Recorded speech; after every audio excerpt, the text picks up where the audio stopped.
चप्पलें सवार होएगी मोदी को। एंड कर देंगे, घर घर तोड़ देंगे। पैसे देने पड़ते थे फिर इनका मुंह बंद करने के लिए।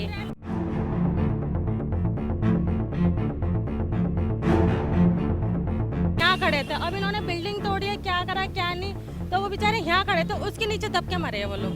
तो इन लोगों को तो कम से कम शर्म आनी चाहिए, चलो हमारा घर तोड़, तो भगवान को तो ना तोड़े, उन्हें तो छोड़ दे। कोई नेता नहीं आया, कोई नहीं मरा यहाँ पे आके अभी। नेता आएगा तो चप्पलों की माला पहनेगा। ये सरकार और हमारा प्रशासन रिश्वतखोरों से भरा पड़ा है।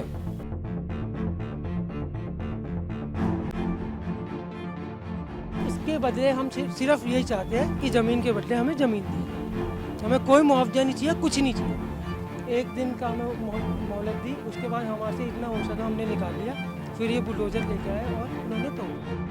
नमस्कार दिल्ली, इस वक्त मैं खैबर पास एरिया में मौजूद हूं और ये मेरे हाथ में कुछ डॉक्यूमेंट हैं जो यहाँ के नागरिक लगातार दिखा रहे हैं कि किस तरह से उनके पास वैलिड डॉक्यूमेंट होने के बाद भी ये वो कागजात हैं जिसमें एक कंपनी के माध्यम से इनको कुछ ज़मीनें जो हैं लीज पर दी गई, रहने के लिए स्थान दिया गया और उस कंपनी का कुछ लीज था जिसके माध्यम से यहाँ पर लोग कई वर्षों से निवास कर रहे थे। ऐसा जानकारी सामने आई है कि आज़ादी से पहले से लोग यहाँ पर निवास कर रहे थे। वो लोग लगातार दिल्ली सरकार को हाउस टैक्स दे रहे थे, पानी का बिल दे रहे थे, बिजली का बिल दे रहे थे और वो सारे टैक्स दिल्ली सरकार को दे रहे थे जो एक नागरिक से वसूले जाते हैं। उसके बाद भी कल शनिवार की शाम को अचानक 6 बजे आकर अनाउंसमेंट की जाती है पुलिसकर्मियों के साथ कि आपके पास 24 घंटे हैं और आप लोग अपने मकान खाली कर दीजिए। उसके अलावा जब 24 घंटे वक्त दिया जाता है उसके बावजूद सिर्फ 12 घंटे के अंदर ही जो है दिल्ली पुलिस के जवान और एमसीडी का बुलडोजर यहाँ पर आकर लोगों के मकान को धराशायी कर देता है। कई लोग अपने सामान निकाल पाए, कई लोग अपने सामान नहीं निकाल पाए। इस तरह की बैरिकेडिंग लगाकर दिल्ली पुलिस अब प्रेस वालों को अंदर जाने से रोक रही है जिससे कि वो लोग उनके हालात ना दिखा सकें। क्योंकि आप देखिए, मैं सीधा कहूँगा एक बार फोकस करने के लिए कि किस प्रकार मलबों के जो है ढेर यहाँ पर बिछा दिए गए, लोगों के लाखों के यहाँ पर सामान दबे हुए हैं। कई लोग यहाँ पर जो है ज़मीन खरीदी थी, कई लोगों ने उनके भी ज़मीनों को निस्तनाबूद कर दिया गया। ये लोग अभी दर दर की ठोकरें खा रहे हैं। ये लोग अपना सामान कहाँ रखेंगे इनको नहीं पता है, ये लोग कहाँ रहेंगे इनको नहीं पता है। महिलाएं हों, छोटे छोटे बच्चे हों जिनकी 5-5 पीढ़ियाँ यहाँ पर बीत गई। लड़के बैठे हुए हैं, बहनें हैं। तो अभी महिलाएं बच्चे कहाँ, अभी सुबह रात से यहीं बैठे हैं? रात से यहीं बैठे हैं, सामान निकालना था, आज टूटा है हमारा, आज ही टूटा है हमारा। आज डेट था फैंसी का, तो आज ही उन्होंने करा है सुबह 11 बजे। ये सारे डॉक्यूमेंट जो हैं आपके हैं? नहीं, ये सारे वैलिड डॉक्यूमेंट आप दिखा रहे हैं जिसमें ये लिखा हुआ है कि ये ज़मीन आपको लीज पर दी गई और इतने सालों तक आपको रहने का अधिकार है। यहाँ पर बात जो है ये भी सामने निकल कर आ रही है कि जिस कंपनी ने इनको ज़मीन लीज पर दी थी उसका जो है लीज समय काल 2018 में ख़त्म हो गया, लेकिन इन लोगों को उसके बारे में जानकारी नहीं थी। 2018 में कोर्ट के अंदर एक केस जाता है और कोर्ट जो है 5 से 6 साल तक का रोक लगाती है। उसके बारे में भी यहाँ के लोगों को जानकारी नहीं है क्योंकि जो एजेंसियाँ हैं वो आगे आगे कार्रवाई करती जा रही थी।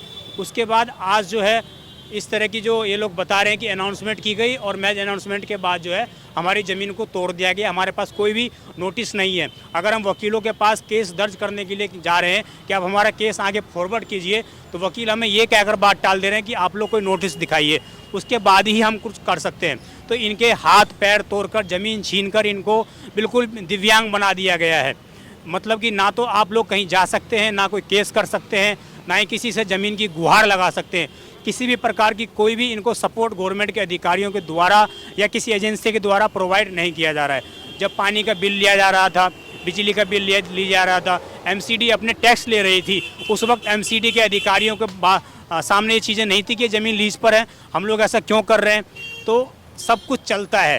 ये वाला जो सिस्टम है एमसीडी का और दिल्ली सरकार के एजेंसियों का, कहीं ना कहीं ये आज इतने सारे लोगों के लिए यहाँ पर एक खतरनाक सिचुएशन लेकर आया है और इन लोगों के लिए यहाँ पर जीना जो है, जो इनकी दैनिक दिनचर्या, जो इनका मौलिक अधिकार है, मकान, पानी, बिजली और हवा, जो इनकी मौलिक अधिकार है, उन मौलिक अधिकारों को अभी यहाँ पर हनन किया गया है और इन सभी चीज़ों को यहाँ पर छीन लिया गया है। मेरे फादर का नाम, ये मेरे दादाजी का नाम, ये एड्रेस, ये खैबर पास सिविल लाइन, ये यहाँ की मेरे फादर की पासबुक है डाक खाने की। जब पैसे जमा करते थे बचा के, 10 रुपये उस समय बचाना बहुत बड़ी बात थी। 1961 की बात है ये। 10 रुपये 10 रुपये 10 रुपये, उस समय 10 की कीमत क्या थी, आज की कीमत क्या है। ये सारे,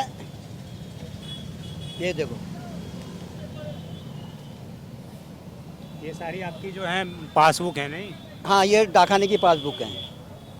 जो पैसा जमा करते थे हाँ जो पैसे। जमीन का दिखाइए आपको जमीन का। जमीन जमीन हमारी नहीं है, जमीन को हम नहीं कह रहे हाँ, हैं। लीज वाली जो हाँ, कागज थे वो लीज- दिखाइए। वो लीज है, वहाँ पे लगा हुआ है उनके, हमारे मकान के ऊपर लगा हुआ था लीज का। अब जब वो डिमोलिश हो गया, ख़त्म हो गया, वो फोटो स्टेट दे रखी थी उन्होंने कि आज कल का इनका था, जो हमारा फैंसी का था लीज, वो आज तक थी 11 बजे से। फिर ये सारे ये जो जिनके पास पहले टीवी होते थे, ये टैक्स लेते थे, ये उनकी ये सारी गवर्नमेंट की है ये टीवी की, जो टीवी के टैक्स। फिर ये मेरी लड़की का आधार कार्ड। ये सर मेरा पूरा मकान था ये इन्होंने तोड़ दिया गया। एक दिन का हमारे को इन्होंने दी हमारे को, सिर्फ मोहताज की एक दिन में आप जितना निकाल सको अपना सामान निकाल लीजिए। कितने मंजिला मकान हो गए? ये 3 मंजिला मकान था सर। मेरे पापा दादा दादी सब उस टाइम से था, जब 1947 के पहले से हम यहाँ आज़ादी से पहले का। क्या था। हाँ, तो हमें एक दिन में हम कितना सामान निकाल सकेंगे आप ही खुद सोच सकते हैं। एक दिन का हमें मोहलत दी, उसके बाद हमारे से इतना हो सका हमने निकाल लिया। फिर ये बुलडोज़र लेके आए और इन्होंने तोड़ दिया। अब एक बात बताइए, इन्होंने गवर्नमेंट ने हमारे को बिजली दी, इसी कार्ड इसी के उस पे पर्पज़ पे दी ना, बिजली दी, पानी दिया, राशन कार्ड बनाया, हमारे वोटर आईडी बनाए। आप वोट मांगने तो आते हो प्यार से, और ये घर आप ऐसे तोड़ के जा रहे हो जैसे हमारी कोई इमोशंस नहीं है, इससे हमारे कोई फीलिंग्स नहीं है। अब इन्होंने दो दिन क्या 2 घंटे में हमारा ढहरा दिए इन्होंने घर। अब वोट के टाइम पे तो बहुत आ जाते हैं मांगने। अभी तो कोई प्रतिनिधि नहीं आया। अभी हमारे यहाँ पे कोई भी नहीं आया ना, सानी साहब यहाँ के हैं एमएलए, वो भी नहीं आए, ना आम आदमी पार्टी से कोई आया, ना कांग्रेस से कोई आया, ना बीजेपी से कोई आया। ये सेंट्रल गवर्नमेंट के बंदे इन्होंने भेजे और सारा तुड़वा दिया। ये एरिया आप देख सकते हो 1944 से पहले का है। अब इसके बदले हम सिर्फ यही चाहते हैं कि ज़मीन के बदले हमें ज़मीन दी जाए। हमें कोई मुआवजा नहीं चाहिए, कुछ नहीं चाहिए। हमारे को बना बनाया चाहे ज़मीन के बदले ज़मीन दे, 25 एकड़ का दे। आपने पहले भी देखा होगा, बाहर झुग्गियाँ थी, उन झुग्गियों में इन्होंने 25 एकड़ कहीं नागलोई कहीं इनको बना के दिया। अब हम क्या है, हम तो मतलब अपने आप को झुग्गी वालों से ही कम समझे।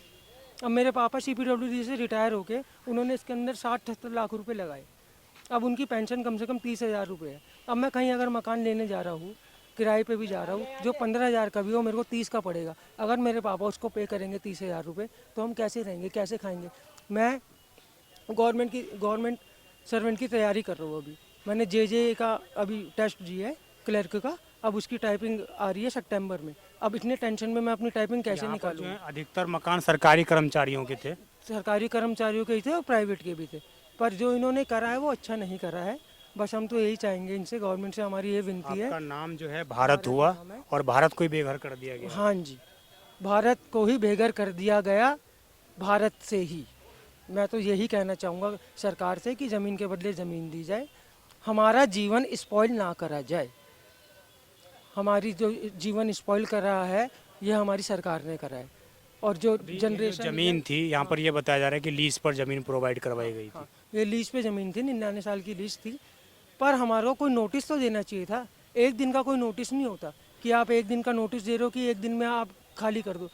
एक दिन में तो आप किराएदार से भी नहीं खाली करा सकते। तो हम खुद मालिकाना हक लेके हम जब बैठे हुए हैं, हम सारे टैक्स पे कर रहे हैं, हम सारे बिजली का बिल दे रहे हैं, हम सारे पानी का बिल दे रहे हैं, तो आप एक दिन में हमारे को कहाँ शिफ्ट कराओगे बताओ, या फिर आप हमें दो। अच्छा, जब मकान बनाते थे पुलिस वाले आते थे यहाँ पर? पुलिस वाले क्या आएंगे, हम जब अपनी प्रॉपर्टी पे हम अपनी कंस्ट्रक्शन करा रहे हैं, वो आती थी, MCD आती थी, अपना पैसा बना के निकल जाती थी, बस बनाते रहो। वो लोग तोड़ते नहीं थे, बोलते पैसा लेकर चले। पैसा खा के निकल जाते थे। ये सरकार और हमारा प्रशासन रिश्वतखोरों से भरा पड़ा है। पूरा सिस्टम नीचे से लेकर ऊपर हाँ, तक। पूरा ये सिस्टम ही हमारा रिश्वतखोर है। अब मैं नाम किस का लूँ, ये सारे ही मेरी नज़रों में रिश्वतखोर है। और मैं आपको बता दूँ, मैं आइंदा किसी भी को वोट नहीं दूंगा। जो हमारे साथ हुआ है, जो मेरे दिल पे बीत रही है, वो मैं ही जानता हूं। ये जो बिल्डिंग है लगभग 3 मंजिला बताई जा रही है कि बनी हुई थी। यहाँ पर सपने दबे हुए, आज सारे सपने टूट गए। जो घर वालों ने सपने सजाए होंगे इस घर के अंदर रहकर कुछ अलग करने की, उनके पिताजी यहाँ से रिटायर हुए, सरकारी कर्मचारी होने के बाद उन्होंने कई 60-70 लाख रुपए इसमें लगाए मकान में। जो युवक है उनका नाम भारत उन्होंने बोला, और आज भारत को ही उनके घर से बेघर कर दिया गया, भारत से ही उनको बेघर कर दिया गया। तो निश्चित रूप से जब एजेंसियां इतना ऊंचा मकान बनाने दे सकती हैं और 70-75 साल आज़ादी के पहले से यहाँ पर लोग रह रहे हैं, तो निश्चित रूप से उनका मालिकाना हक संवैधानिक अधिकार के अनुसार उनको मिल जाता है। लेकिन उसके बाद भी इनके मकानों को तोड़ दिया गया। इनका अभी भी यही कहना है कि हमें मकान के बदले मकान चाहिए, नहीं तो हमें कहीं ऐसी व्यवस्था दी जाए अभी रहने के लिए फ़िलहाल में, जिससे कि हम कहीं स्टे कर सकें, अपनी फैमिली का गुजारा कर सकें। लेकिन यहाँ के लोगों को किसी प्रकार की कोई सपोर्ट एमसीडी के किसी भी अधिकारी, किसी भी प्रशासन के द्वारा नहीं दिया गया। इन घरों के अंदर बच्चों के सपने दब गए, पेरेंट्सों की जो आशाएं थी वो दब गई, बच्चों ने जो पढ़ाई लिखाई की होगी वो सारी किताबें दब गई, मकान दब गए, उनके झोपड़पट्टियाँ, उनके खाने के बर्तन, सारी चीज़ें आज तहस नहस हो गई। देखो किस तरह से बिल्डिंग के हालात जो हैं, किस तरह के यहाँ पे हालात कर दिए गए हैं दिल्ली सरकार की एजेंसियों के द्वारा। ये कितने सालों से आप यहाँ पर रह रहे थे? सर हम पार्टीशन से भी मतलब पार्टीशन टाइम से यहाँ रह रहे। मेरे दादाजी आए, मेरे पिताजी यहाँ बॉर्न हुए, मैं भी यहाँ बॉर्न हो गया, मेरा बेटा भी है वो भी यहाँ पैदा हो गया। अब साल की कैलकुलेशन आप लगा लो। अभी क्या नोटिस चिपका दिया गया है? सर स्टे है बट वो सुन नहीं रहे अपनी, यहाँ पे सबकी मर्जी चल रही है। देश में खुल के बोलने का हाल है, आप भी उठोगे मैं भी साथ में। हाँ उठेंगे।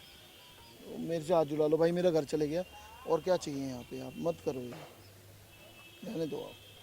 क्या नाम हुआ आपका? काजल। भैया फ़ायदा क्या है यहाँ न्यूज़ बनाने का, ये बताओ। जब यहाँ पे तोड़ ही दिया, जब यहाँ से सड़कों पे से छत छीन ली, बच्चों के स्कूल सबको सड़क पे लिया है, तो फ़ायदा क्या है न्यूज़ बनाने का यहाँ पे? जब कुछ कर सकते थे तो आप तब तो आए नहीं वीडियो बनाने के लिए। कब से रह रहे थे आप लोग यहाँ पर? यहाँ में काफ़ी टाइम हो गया, 20-25 साल के हम हो रहे हैं, हमारा 60-70 साल के हो रहे हैं, 70-80 साल हो गए यहाँ रहते रहते। ये बताओ, इन लोगों को शर्म नहीं है हमारे सर पे से छत छीन रहे। अगर छीन भी रहा तो कम से कम हमें कुछ मिलता तो, कुछ देते तो। जब तक वोट मांगने जब के लिए तक वोट सारे आ जाते हैं, वोट मांगने के लिए आ जाते हैं सारे, और अब कोई भी नहीं आ रहा है। अभी कोई नेता आया है? कोई नेता नहीं आया, कोई नहीं मरा यहाँ पे आके। अभी नेता आएगा तो चप्पलों की माला पहनेगा। वोट मांगने के लिए तो सारे आ जाते हैं, झूठा तक खाते हैं हमारा। धरना देने के लिए बैठे थे यहाँ पे, पुलिस आ गई थी, पब्लिकों पे मार रहे थे यहाँ पे, मार मार के ऐसे भगा रहे, मौत भी हो गई यहाँ पे। यहाँ मर भी गए 2 लोग। उनका जुर्माना उनको बताओ, उनका कौन करेगा? ये बताओ। इस पेड़ के नीचे दब के मर गए? नीचे दब के मरे हैं 2 लोग, ये बताओ। यहीं पे रह रहे थे? यहीं रह रहे थे, यहीं पर ही पेड़ के नीचे मरे। घर नहीं लिया कोई, कहाँ जाएगा? यहीं पे सब। भाई हम क्या करें अब? हम किराया देंगे, हम बच्चों की पढ़ाई लिखाई हम क्या करेंगे ये बताओ? निकलने पढ़ने तक नहीं दे रहे। आपका पक्का मकान था यहाँ पर? हाँ पक्का मकान था हमारा। हमारे 1-2 मंजिल बनी हुई है। तो ये बताओ हम क्या आप कर लोग सकते? बिजली बिल, पानी बिल सब कुछ दे रहे थे? सब दे रहे भैया, सब दे रहे। इतनी तो हमारी सैलरी नहीं है जितना हमारा किराए पे चला जाएगा। आप ये बताओ, हमारी 10-15 हज़ार रुपये सैलरी है, हम किराया देंगे, बच्चों की पढ़ाई लिखाई है, हम क्या कर लेंगे ये बताओ? अभी ये जो है सामने अस्पताल है, डिस्पेंसरी है क्या? ये डिस्पेंसरी है, ये बताओ। यहाँ से भी दवाइयाँ गोली होती थी, एक बार को किसी पे पैसा नहीं है, ये सरकारी की थी, इसमें भी कर लेते थे, ये भी तोड़ रहे हैं। बताओ, मंदिर तक नहीं छोड़े इन लोगों ने। तो इन लोगों को तो कम से कम शर्म आनी चाहिए। चलो हमारा घर तोड़ तो भगवान को तो ना तोड़े, उन्हें तो छोड़ दे। मंदिर भी तोड़ दिया गया? मंदिर भी तोड़ा गया है, धोबीलाल का मंदिर, हमारा मंदिर, ये मंदिर तक नहीं छोड़ रहे। कम से कम इन लोगों को शर्म तो करनी चाहिए। मंदिर तो छोड़ना चाहिए, वो तो भगवान है, उस चीज़ तक को नहीं छोड़ रहे ये लोग। आप लोगों की अपनी जमीन थी या कंपनी जो लीज पर रखी थी वो जमीन थी? ये गवर्नमेंट की जगह। कम से कम अगर तुम कर रहे हो, कम से कम टाइम तो देना चाहिए, 6-7 महीने का, 1 साल का। शुरू में ही था। जब रहने आए तो जब शुरू में ही निकाल देते, वो फायदा रहता हमें। हमें रहने क्यों दिया जब यहाँ से खाली करवाना था? तो अब कहाँ से लाए बताओ इतना? आप लोगों के पास बिजली का मीटर, पानी का बिल? मीटर सब चीज है हमारे पास, बिल देते हैं हम हर चीज का। जंगल था, पूरा जंगल था। हमने नहीं, हमें पहले निकाल दिया जाता, अब क्यों निकाल रहे हो? कहाँ से एकदम से लाए इतना? मोदी को हमने वोट दी नहीं थी। हम हमारे तरफ से नहीं जीते, यूपी की तरफ से जीते, यूपी वालों तो उन्होंने जिताया, हमने नहीं जिताया उसे। और हमारी तरफ से यहाँ भी तो चप्पलें सवार होएगी मोदी को। कोई भी नहीं आया, कोई भी। यहाँ पब्लिक रो रही, उन तक के लिए नहीं आए तो भाई क्यों रो रहे? उन तक को पूछने नहीं आए हैं। कम से कम झूठा दिलासा भी नहीं दे रहे, तो कम से कम कहते थे कि नहीं हो रहा कुछ भी, कम से कम उस चीज़ के लिए तो खड़े जाए। हमें ये लगेगा कि हमें दिलासा दे रहे हैं, उस चीज़ तक के लिए नहीं आए यहाँ पे। कितने लोगों का परिवार था आपका?